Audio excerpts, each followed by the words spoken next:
Welcome to Roar Healing Stories. I'm your host, Ellen Line. Let's dive in. Hey y'all, this is my healing story.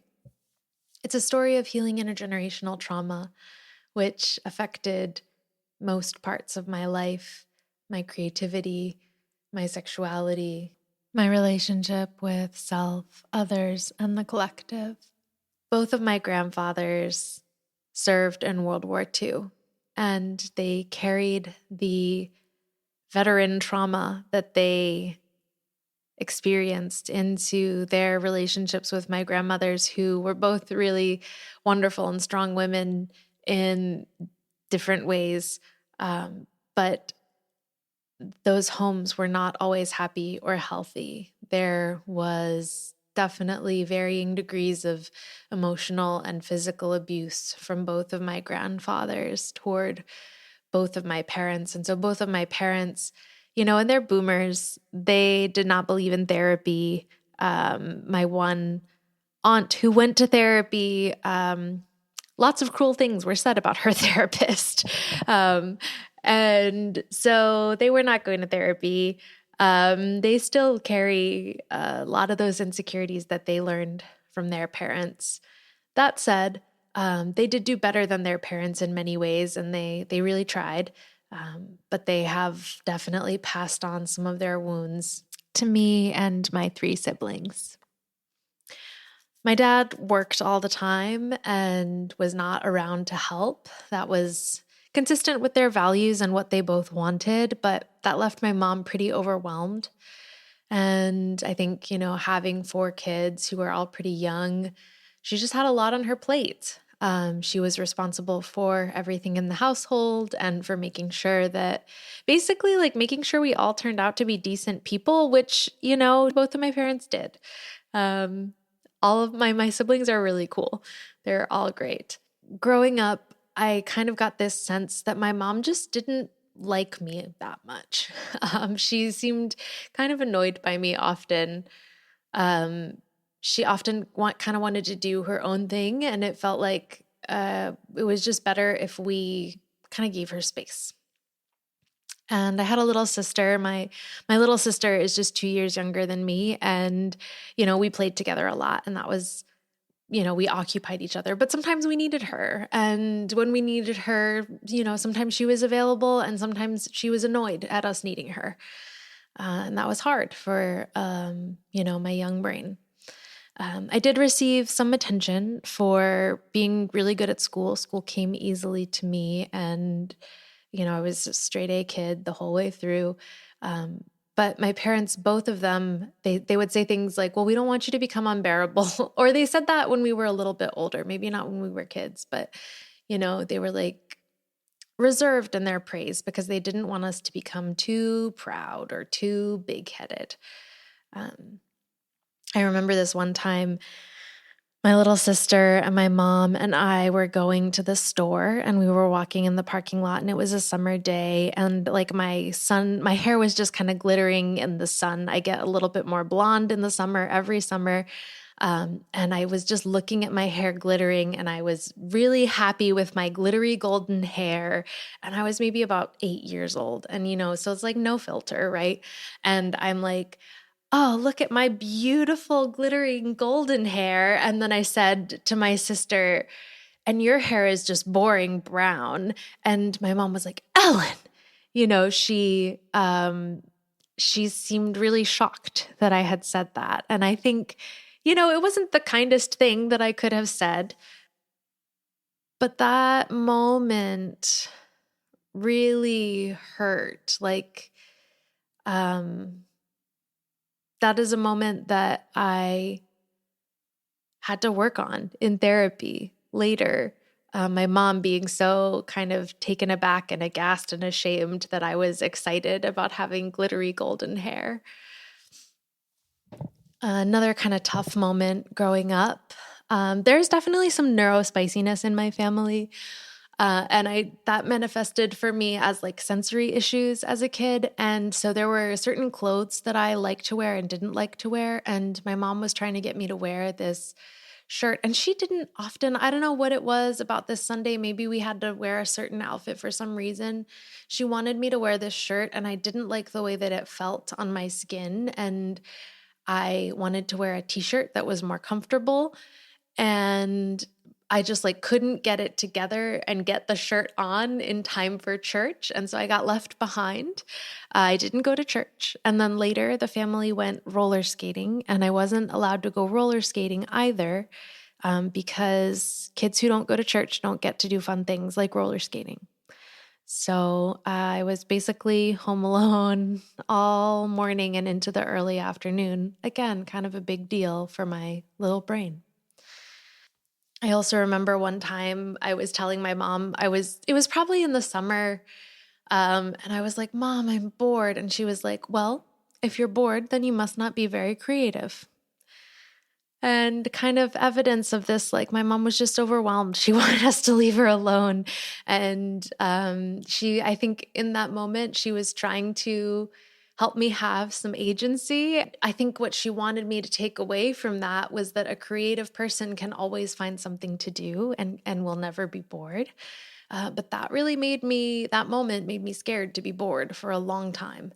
And then as we got into our teenage years, we got a lot of this messaging about how teens are so emotional and very dramatic. And just, when you get to a certain age, you're at that age, and it's just expected that you're kind of like a problem. And during those years for me, my big sister, April, really rebelled during her teen years. And I kind of watched my parents' response to that and saw how hard that was on them. And I was like, okay, I'm not going to do that. And so during those teenage years when I became, too dramatic for my mom, I spent a lot of time alone in my room trying to cope with my feelings. And that was also really hard for my young brain. My parents were kind of weirdly sex positive, but only in the context of being married, right? Because we grew up Christian, we grew up evangelical. You're not allowed to have sex until you're married. And once you're married, it's for life, it's forever. It's, that one person till death do you part. I remember going to church camp as a teenager, and this one skit, which I think we saw a couple of times. I would go every summer, and I think I saw this skit maybe 3 or 4 times at church camp. There's this young woman, and she gives her heart away to various men. And they do things like they tear it, they spit on it, they rub it in the dirt. She tries to tape it back together, but at the end, it's kind of ugly. There's dramatic music playing in the background. And then white Jesus comes out and takes her heart and gives her a hug, and then gives her a brand new heart. So tons of this kind of purity culture messaging. It's really, really bad if you have sex with anybody who is not your husband. Another thing that was sort of taught to me when I was young is that Christians are good people and everyone else is not good people. And then that sort of got disrupted for me in high school when I made friends with folks who were not Christian, but were really good people. And I was like, oh, I guess, it is possible to be a good person if you're not a Christian. And that, was maybe the first moment that I started to kind of question. And so I think kind of taking away from that, I was like, okay, so if you can be a good person and you're not a Christian, then it must be that the only thing that kind of makes Christians separate from everybody else is that we don't have sex until we're married. We, treasure our virginity and we only give it to one person. That was kind of the context that I grew up in. Transitioning into college, I'm kind of carrying into college some of this baggage, this idea that I'm only worthy as long as I work really hard, as long as I'm the best at everything. I felt safe when I was in control. So I took on leadership roles, whether or not I really had the time or the energy or the skill or the experience needed to be a leader. Yeah, so those were some of the wounds that I was carrying with me when I went into college, and wounds that I honestly wouldn't start really working on until a couple of years later. I think in some ways college was really, really good for me and I learned and I grew a lot. But I think in a lot of ways, college kind of reinforced some of those wounds. I chose a college that was really diverse. I knew that I had grown up in this community that was very same and very sheltered, and I wanted to have different life experiences and meet people who are different from me. And I knew that that was gonna like cause me to learn and grow, and I was really excited and ready for that. So I picked a school that was very, very different, like kind of the opposite of where I grew up, very international, very multicultural, like just had a really, really diverse student body, intentionally so. Shout out to UMBC. That's University of Maryland, Baltimore County. It was a great place for me.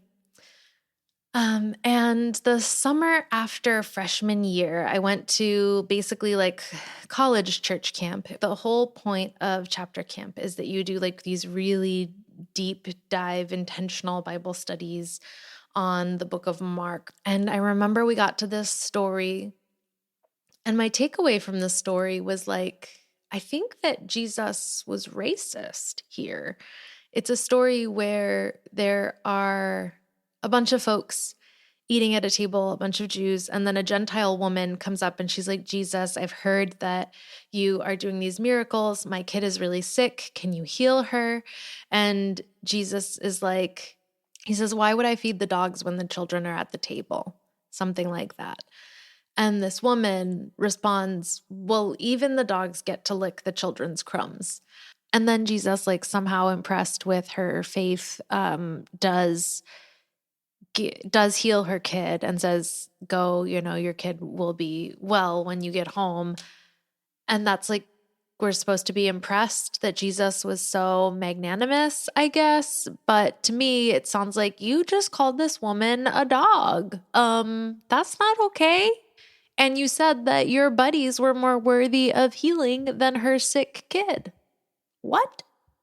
I have since heard some like biblical scholar interpretation of that passage that is, yeah, pretty much Jesus being, if not racist, like ethnocentric, a bit bigoted. And I remember that really, I think that was the beginning of me really starting to question my understanding of the world. Like I had just had this first year of college where I was really challenging some of my own internalized racism, like making true friends with people of color for the first time in my life. And I was like, but Jesus was racist? What? That's not okay. Further deconstruction happened. Sophomore year of college, I read this book. We had an author who came to campus and she gave a talk about the book that she had written that was called Virgin, The Untouched History. And because I was so like, okay, virginity is the only thing that sets Christians apart, I think I was really interested in the idea. So I like went to her talk and I liked her talk. And then I picked up the book and read the book. And the book kind of lays out this case that virginity is a social construct, that it's basically a made-up thing from a patriarchal society where, women and children are the property of men, and the way that men wanted to protect that property, like the one way you could make sure that your property was yours and stayed yours was by really having a stronghold on women's sexuality and women's virginity, right? And so there's no biological thing there's no true biological marker of virginity. It is a thing that is completely made up. And so that definitely changed how I think about so many things. And I think it took a few years to like really make all of those shifts in my brain.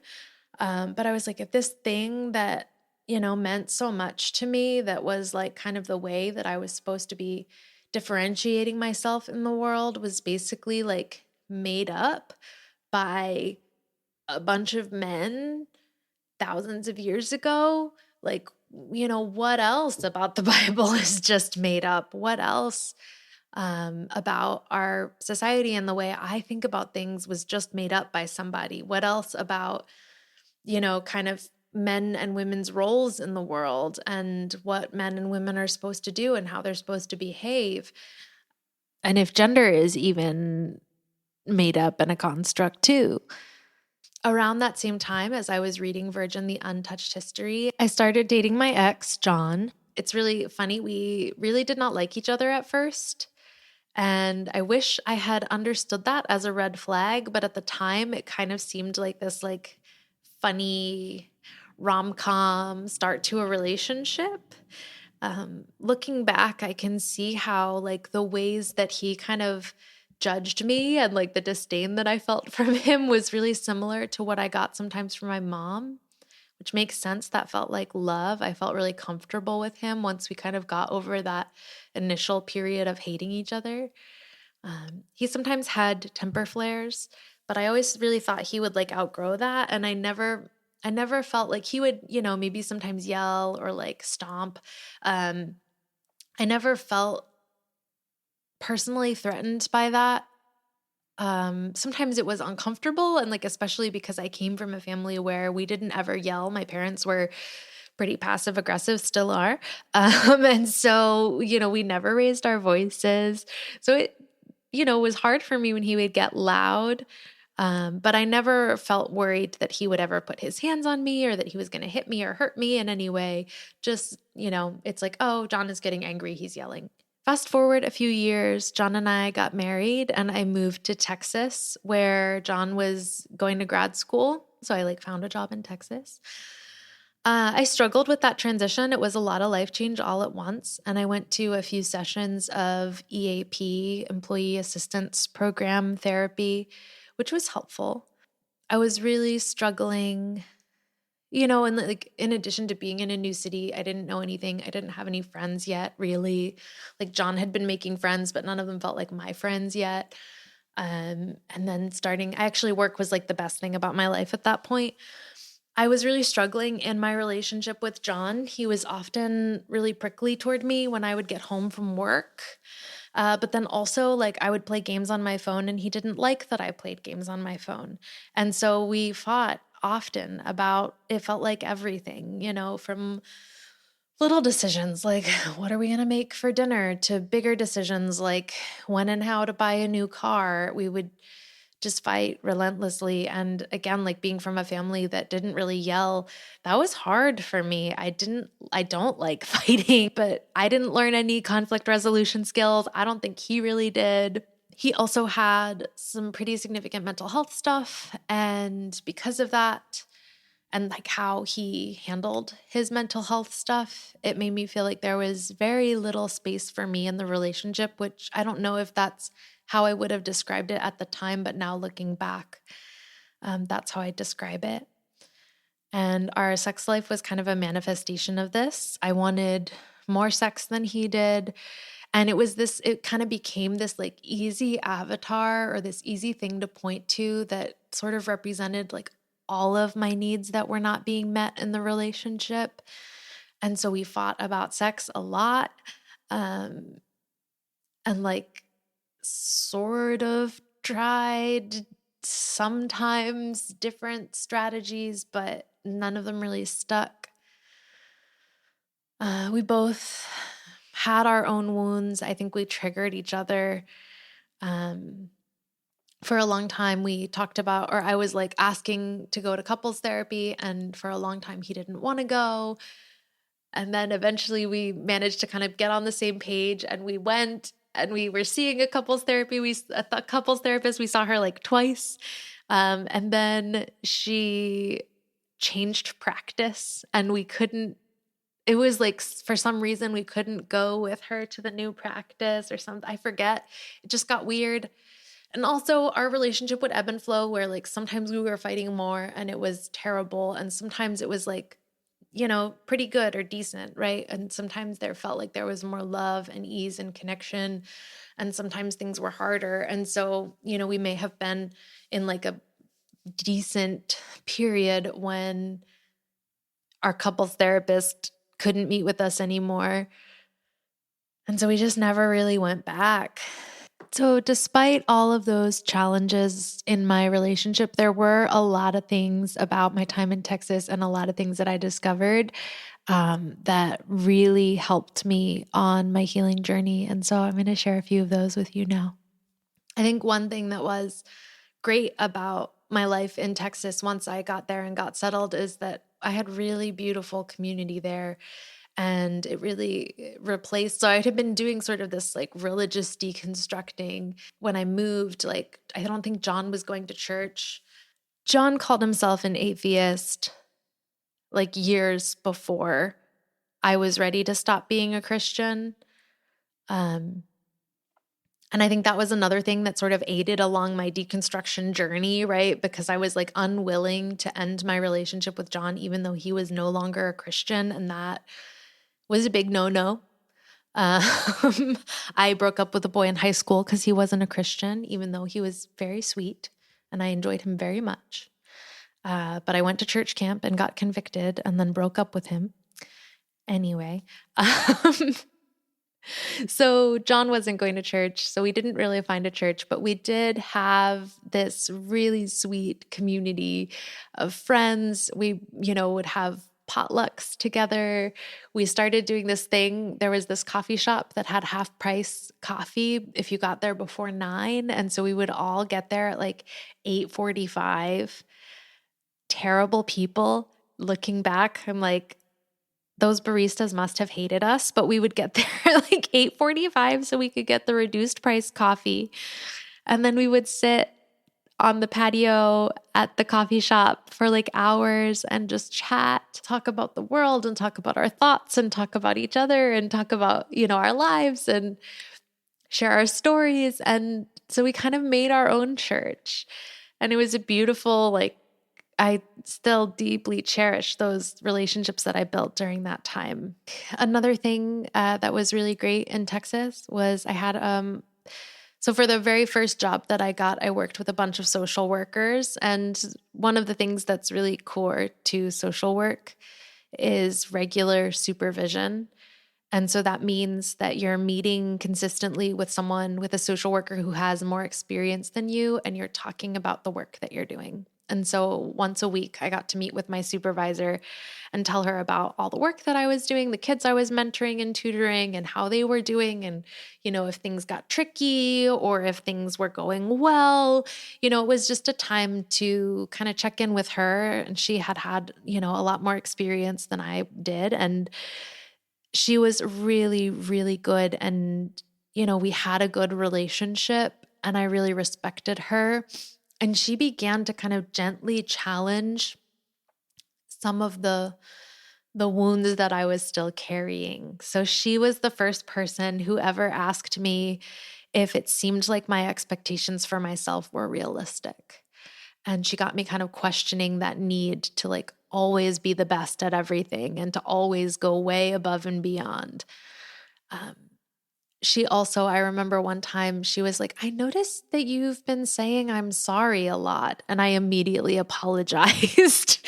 And then it kind of became this joke about like, I would say I'm sorry. And then, and I think that there were other folks in the office who knew about it too.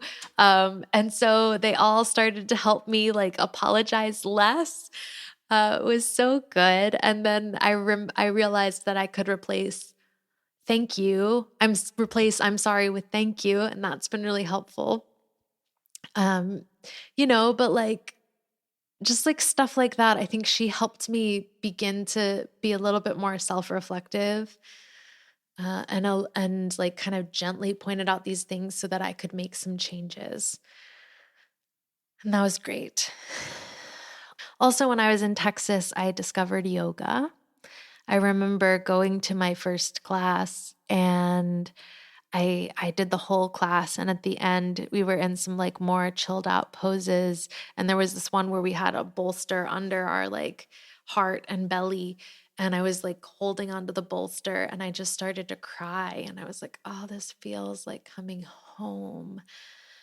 And yoga really became a place for me to explore to deepen my relationship with my body, to learn how to listen to my body. And then the studio that I went to approached yoga as a spiritual practice. And so they would give like little talks and like how to be a better person talks, basically, and then use the class to sort of experiment with that concept. So they would talk about effort and ease, and where are you giving effort and where might you allow for ease. And so like as someone who was constantly efforting, having that framework was really helpful and kind of learning that skill. And also, yoga was great at challenging some of my perfectionism, right? Because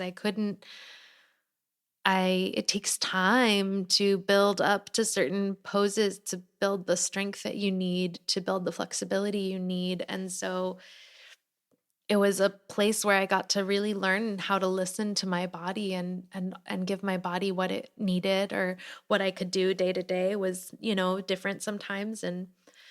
Um and then I decided to do a yoga teacher training. That was another fight with John. And I had to really grapple during that time with like wanting to be the best yoga teacher ever, but like also having no experience teaching yoga. Um, and we had to do, as part of our training, we had to do these like yoga journals. So I was like really journaling about, how am I gonna be this yoga teacher? I want to be so good, but like I don't know how to do it yet. And it feels like it was just really, it was good to be able to be kind of reflective about myself and my practice as I was learning something new and having to be a beginner. Another thing that was healing for me in Texas was I discovered burlesque. I took some classes with um, Becca, who is one of my best friends in Texas, one of the people in the beloved community. She was, I think, in many ways, Becca's just amazing. She's really good at bringing people together. And she was, in some ways, the hub of our community in Texas. And she invited me to a burlesque class. And it was so fun. And it became this place, like a safe place to kind of feel sexy and to explore sexuality outside of my relationship with John. And it really like helped to meet that unmet need. And it was so fun. And I loved, like, we got to do a little bit of performing by the end of my time in Texas. Burlesque helped me to further deconstruct some of the hangups around sexuality that I had.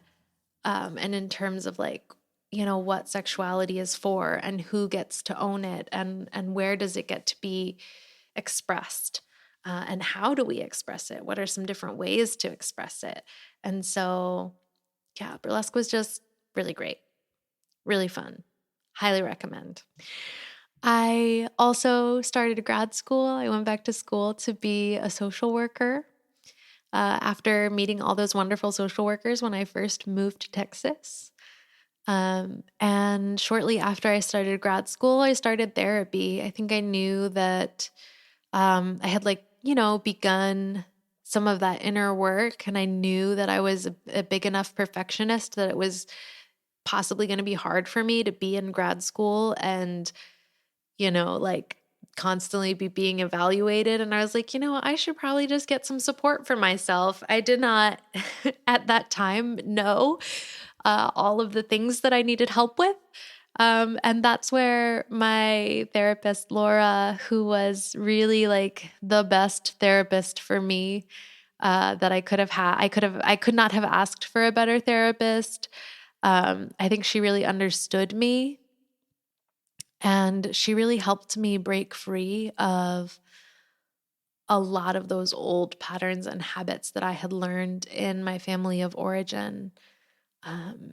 She helped me to be able to be with big emotions, like all the emotions that I shoved down as a kid because they weren't palatable to my mom.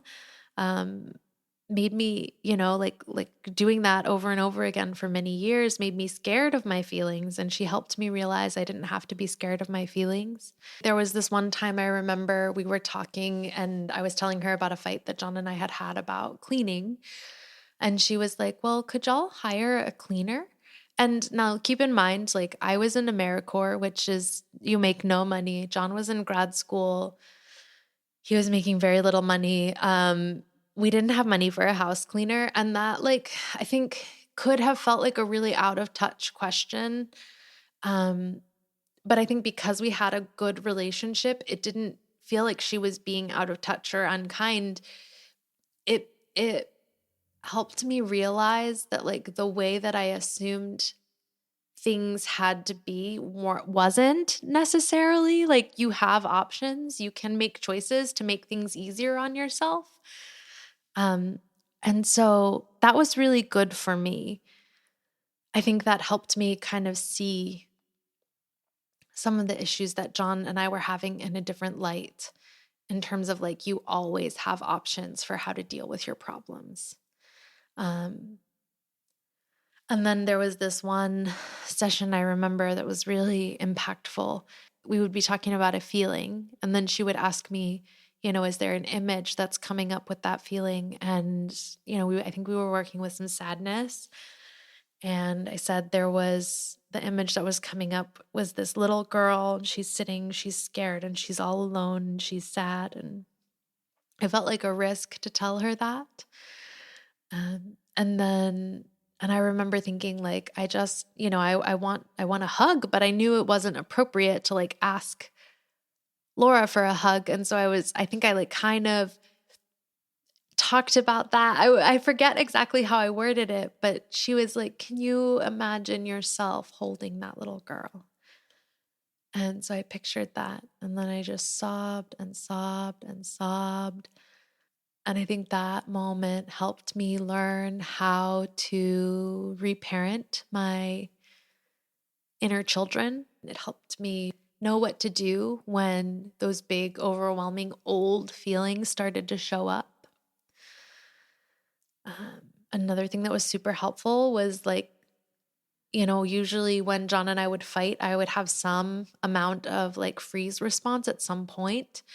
And she helped me realize that like I don't have to just stay there and be silent while John is freaking out. Like she was like, well, could you go get a glass of water? She helped me kind of brainstorm some options that could work for me to kind of disrupt that freeze response. And then I started doing that, and it made our fights, they weren't better. They didn't go better. It didn't help them end faster, but I felt more empowered in the midst of the fight. I felt more like I had more options for meeting my own needs while also trying to tend to whatever John was needing or help him feel a little bit better. Then I think another healing thing that happened during those years when I was in Texas is that my big sister, who is guest in episode 2 from this podcast, April, she started reading tarot, and then she taught me how and like shared some resources. And then I discovered some resources, and I really approached it as like, oh, this seems like a neat tool that can help me like, get more in touch with my intuition. And I think sort of started me on a path of discovering a spirituality like yoga. And then like I toyed around with Buddhism for a little while. And then tarot kind of introduced me to more like kind of pagan spiritual practices. And so that's really where that journey began. A few months before I finished grad school, John moved to New Mexico for a postdoc. As I was ending grad school, we were kind of deciding together what we were going to do next. It had always been my goal to move back to Baltimore. One of the options we had talked about was me moving to Albuquerque, or me staying in Austin, or moving back to Baltimore. And I think maybe a younger version of me would have just moved to Albuquerque. But the version of me that was ending grad school decided that I wanted to move to Baltimore. I was ready. It made sense with like my licensing process to move. And it's like Baltimore had felt like home for me since our UMBC days. And then I was like, okay, I'll move to Baltimore. I'll get settled. I'll get a job. I'll get an apartment.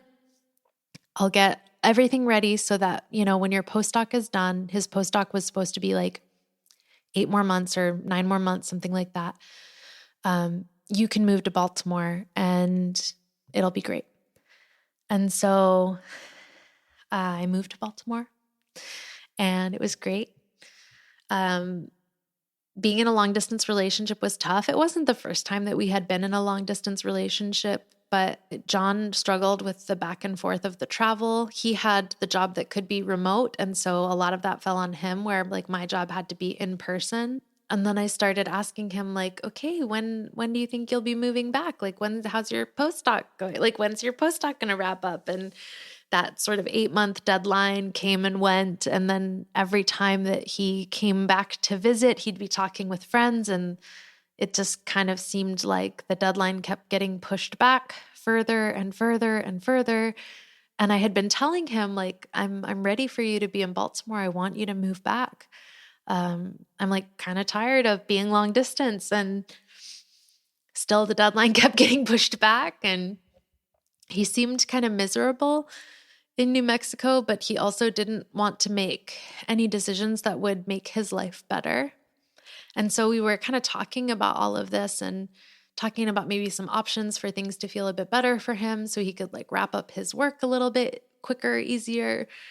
And I like had made a suggestion or something, and it was a tense conversation. We were like, it wasn't quite escalated into a fight, but it wasn't like a happy or easy or pleasant conversation.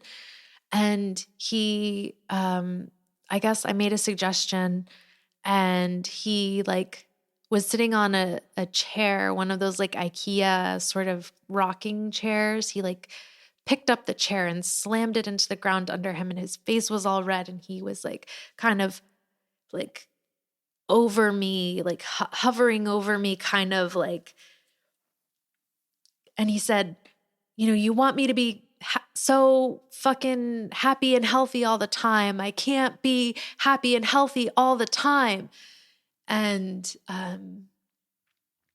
in that moment,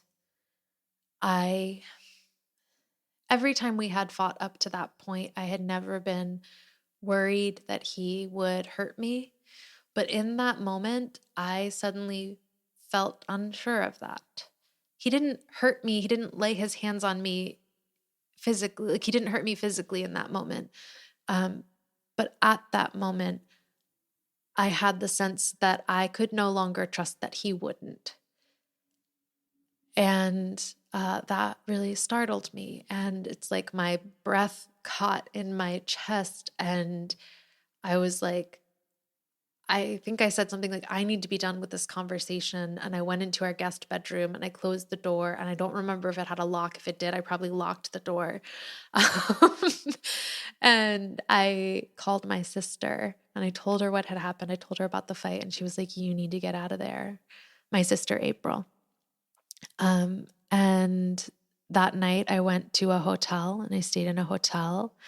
And the next day I went and stayed with a friend. From our friend's house, I called and I said, I think we need a separation. I don't know if I can be with you right now. And so we separated for a time. We didn't say how long it was going to be when we started. I didn't know. I didn't know how long I needed. I didn't know if it was going to lead to what it was going to lead to. But I just knew that I could no longer be in the relationship as it was. And almost immediately after we separated, I felt so much lighter and so much freer. It was like this heavy weight had lifted off of my shoulders. And that should have been all the information that I needed to just decide to divorce right then and there. But, divorce, and especially with the Christian programming about how marriage is forever, it took me a long time. It took me several months to really understand that that was what I needed and to be comfortable with the decision. And there were a few sort of touch points along the way that helped with that. I decided not terribly long after we separated that part of the separation for me was going to be exploring casual relationships with other people. I wasn't trying to get into anything serious, but my need for physical affection and sex had been undermet for a really, really long time. And I was like, maybe I just have some sex with random internet strangers. And so I did that. And I remember the kind of like first person that I had sex with after, or like during that period, I was like, oh my gosh, that was so much better than sex with John had been. And it's like, that is a person that you've been with for 10 plus years. Like, how is it that sex with a random stranger, not totally random, we had been on some dates, but like a almost random stranger from the internet was so much better than this other sex that you had been having. So that should have been signpost number 2, but it was not. It was not. Um, and then during this time, I also met Chris, who's my current partner. And I, again, was not trying to get in anything serious. And I told everyone that I was dating, like, this is just going to be casual. I'm not looking for anything serious. I'm not looking for anything exclusive. But as I met Chris and got to know him, it was just really, it was such a good connection. And the therapist I was seeing at the time was like, magic happens when it happens. And I really took that and ran with it. And I'm so glad I did.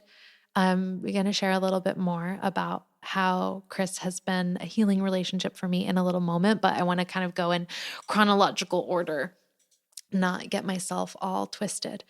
I was still trying to make this decision about whether or not I was going to keep trying with John or whether I was going to get a divorce. I decided I need to, let me listen to my body. Let me, put into practice all of this yoga that I've been doing and do a little bit of somatic work. Yeah, Becca had sent me this care package. And in the care package, there was this unicorn bath bomb that was full of glitter, and it was pink and blue, and it was so fun. And so I was like, okay, I'm going to take this bath and I'm going to listen to my body. And I put the bath bomb in the bath, and it was this wild, bubbly pink and blue water. And I get in the water and I'm warm. And I was like, okay, I'm just going to listen to my heart. And I tuned into my heart. And I was like, okay, heart, what do you have for me? And I just had this, it was almost like a voice that was, I was thinking about my relationship with John and whether or not I should keep trying with him. And my heart said, I am working so hard to keep us alive, and you are trying to kill me. And I think it was my heart telling me that trying to rekindle this relationship, trying to make this relationship work, was not going to be worth the damage that it would do to myself.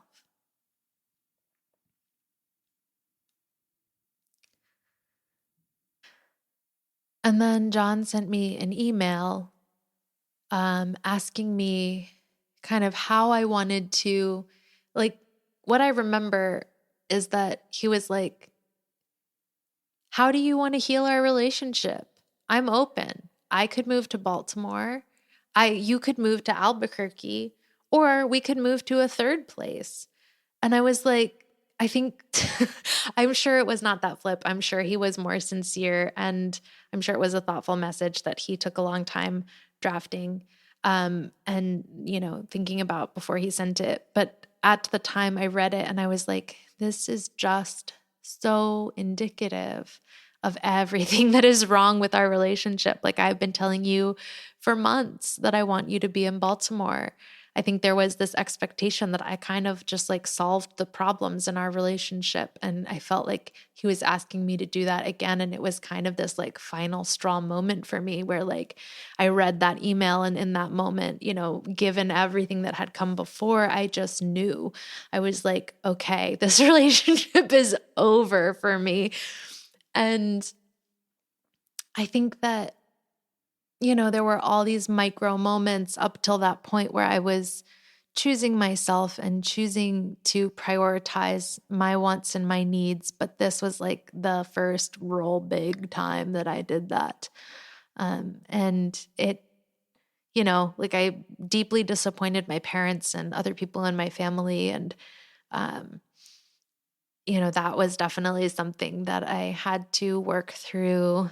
And, it was sort of, I would say also like the nail in the coffin of any scrap of my religious upbringing that was still with me, like kind of committing the cardinal sin of getting a divorce. It's like worse than premarital sex, And so I got divorced, and it is one of the best decisions I have ever made. It remains one of the best decisions I have ever made. It was so important for me to do that. I mentioned earlier how my relationship with Chris has been a healing relationship for me. And so I thought I'd share a few stories about how that relationship has helped me heal. There have been many moments throughout the course of our relationship where Chris's response was the complete opposite of what John's would have been. For example, John really struggled with trips, and we would take a trip, but then something would happen, something would go wrong, and he would have like an anxiety, anger, meltdown, temper tantrum thing that was usually very stressful for him and I. He was not fun to travel with. And I remember this one time with Chris, we were on a trip to New York, and we had gotten tickets to go see the Statue of Liberty. And I didn't know how it worked. Like, I had booked the tickets, and I had gotten the email confirmation that said, show up at this place at this time. And we got an Uber to that place, and we went there, and it was like, oh, this is not where the Statue of Liberty is. We have to walk for like 15 minutes till we can get to the place where the Statue of Liberty is, or till we could get on the ferry that was going to take us to the Statue of Liberty. And I just didn't know. And so we get there, and we were like on time if we had been at the right place, but then we get there and we're like 15 minutes late. We have this timed entry that's for like 10:30, and we get there at like 10:45. And I'm not sure if our timed entry is still going to work. And we get up to the gate, and like fortunately it did, but the whole time Chris was just like, hey, it's okay. If we can't get in, we can't get in. We made it this far. And he was just like really sweet and really reassuring. And I was like, oh my gosh, this is so different. And Chris is like the best travel buddy. And like he stays so calm when I'm stressed, and he's just really kind, and he's very flexible.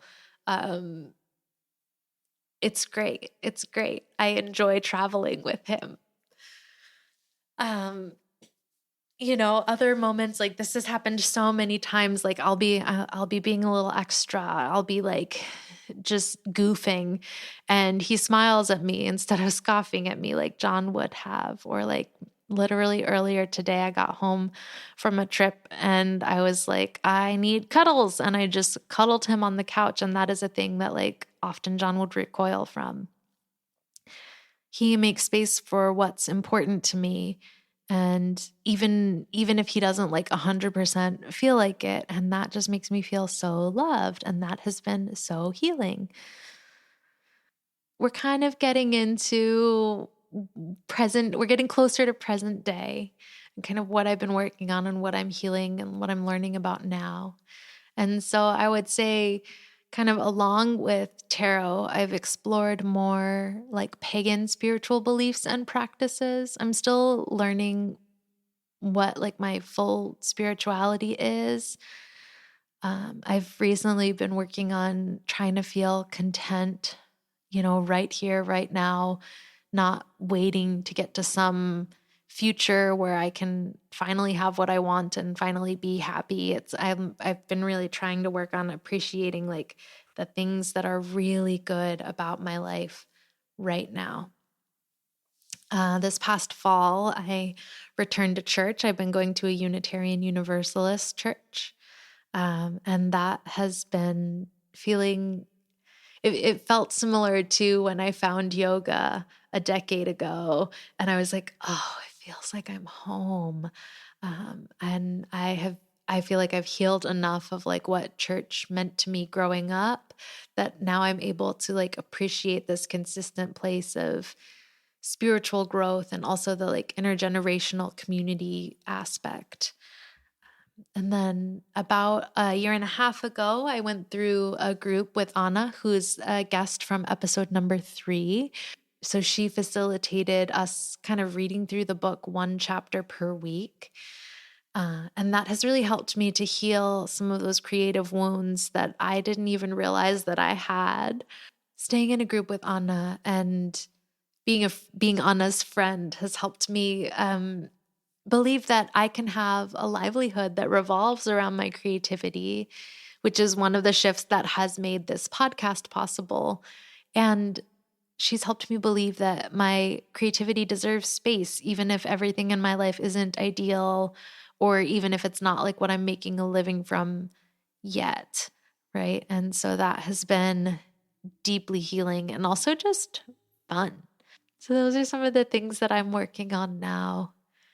I hope that my story can show you just how winding a healing journey can be, how like things overlap and interweave, and we're never working on only just one thing at a time, and how like, yes, therapy was deeply, deeply important to me. And, a lot of my healing has happened in therapy, but also, it's happened during important conversations with friends and loved ones. It's happened during yoga classes. It's happened on retreats. It's happened during casual sex with random strangers from the internet.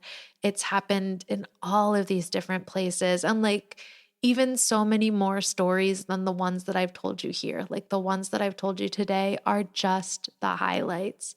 Yeah, I just hope that maybe there are some moments where you see yourself in this story and can feel, a bit validated about your journey or what you're learning or what you're going through, or some things that maybe you also have had some healing around. If there's anything that stood out to you or that you want to connect around, you can head over. This will also be in the outro, but like I love having conversations with folks. You can head over to Substack for this episode, which will be linked in the description, and tell me some of your thoughts. I'd love to hear them and I will respond over there. Or you can head to my website, www.roarhealing.com. And there's a contact form there, and you can fill that out with any thoughts that you would like to share. And I would love to hear from you. All right, on to the outro. Hello, this is Outro Ellen. Thanks so much for listening today. If you're interested in hearing more healing stories, please subscribe on the platform where you're listening or join my newsletter, Find Your Fierce, on Substack. If you subscribe on Substack, you'll get an email every time I publish an episode, so you'll never miss one. The link to Substack is in the episode description. If you'd like to support the podcast, you can head over to Find Your Fierce and join as a monthly, annual, or founding subscriber. Paid subscribers make it possible for these stories to be shared far and wide, and you'll get access to bonus letters, episodes, and events that are just for subscribers. If you want to go above and beyond, please leave us a rating or a review on the platform where you're listening, or share this episode with a friend, frenemy, lover, family member, boss, colleague, or someone who needs it. I'm sending you the love and peace you need to be your best self today and every day. Audio hugs. Bye.